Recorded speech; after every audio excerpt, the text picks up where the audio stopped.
और स्वास्थ्य के लिए भी ये ठीक नहीं रहेगा, क्योंकि जब ब्रह्म मुहूर्त 4 बजे से लेकर के और 6 बजे के बीच में अगर शयन किया जाता है तो ब्रह्मचर्य हानि की विशेष संभावना होती है और आयु, श्री, कीर्ति, तेज इन सब की हानि होती है, क्योंकि जगत को प्रकाश देने वाले भगवान नारायण सूर्यदेव पधार रहे हैं, हम सैया पे सो रहे हैं।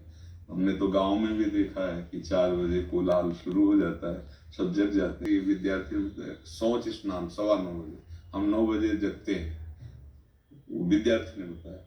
हम 2:30 बजे तक पढ़ते हैं, तो इसी समय को बदल लिया जाए। महाराज जी सुबह जल्दी उठा, लेकिन जैसा रात में मन लग रहा है वैसे सुबह नहीं लग पा रहा है। आपका अभ्यास नहीं, इसलिए ऐसा लग रहा है। लेकिन महाराज जी लंबे समय तक ऐसा करके देखा तो परिवर्तन कुछ समझ में नहीं आया। जल पिया, इसके बाद थोड़ा टहले, थोड़े से 100-200 कदम, सोच गए, इसके बाद व्यायाम आधा घंटा किया, 20 मिनट प्राणायाम किया, अब बैठ जाओ पढ़ने में, एकदम स्मृति नवीन, एकदम क्लियर। अब कितने समय तक प्रयास कर सकते हैं इसको? अरे जीवन भर प्रयास करना है, हम जीवन भर विद्यार्थी हैं। कोई पढ़ाई छूटेगी, कोई नौकरी मिलेगी, कोई किसानी, कुछ भी करेंगे। जीवन में एक दिनचर्या होनी चाहिए, सोने और जागने की एक लिमिट। जैसे एक बहुत व्यस्त शरीर है, उसके लिए 7 घंटे बहुत पर्याप्त है सोना, 6 घंटे वैसे पर्याप्त, 7 घंटे। फिर वही हमारी बात आती, दिनचर्या एक तेज लाती है, एक इसमें जो आप 6 घंटे पढ़ करके समझ नहीं पाओगे ना, वो 2 घंटे में आप 6 घंटे का काम निपटा लोगे। आपकी तेजस्वी बुद्धि होगी, आपकी प्रवीण बुद्धि होगी, आपके अंदर पावर होगा। अब ब्रह्म मुहूर्त में शयन कर रहे हैं, फिर 9 बजे जो नहाना है वो एक ऐसे खिलवाड़ मात्र है। आप 4 और 5 के बीच में उठे और स्नान किया, व्यायाम किया, 1-2 किलोमीटर दौड़ लगाई, थोड़ा प्राणायाम किया, फिर आप पढ़ के देखो।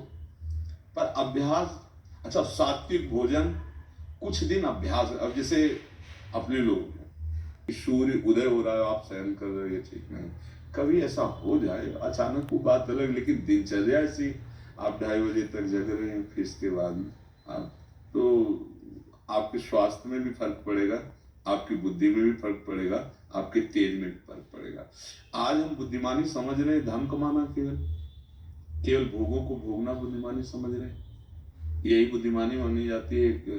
जैसे आके प्रश्नकर्ता ने प्रश्न किया था कि हम ऐसों को तो जो मांस खाते हैं, शराब भी पीते हैं और अपने मतलब टाइम से यही टाइम 11 बजे जगना, ऐसा खूब ऐश्वर्यवान है, खूब मौज मस्ती से रहे, उनकी कोई परेशानी नहीं है। ठीक, इसे तुम सुख मौज मस्ती समझ रहे हो। कुछ दिनों बाद शरीर छूटेगा, इसके बाद क्या रह गया? हर चीज यही रह जाएगी। ना तो तुम्हारे पास जितेंद्रियता है, ना भगवान नाम है, ना सत्य है, ना धर्म है। बचा क्या? आए किस लिए थे? मानव जीवन केवल इसी के लिए। तो जितना तुम्हें डल्लभ के गद्दे पर आनंद मिलता है ना, सुअर को कीचड़ में मिलता है।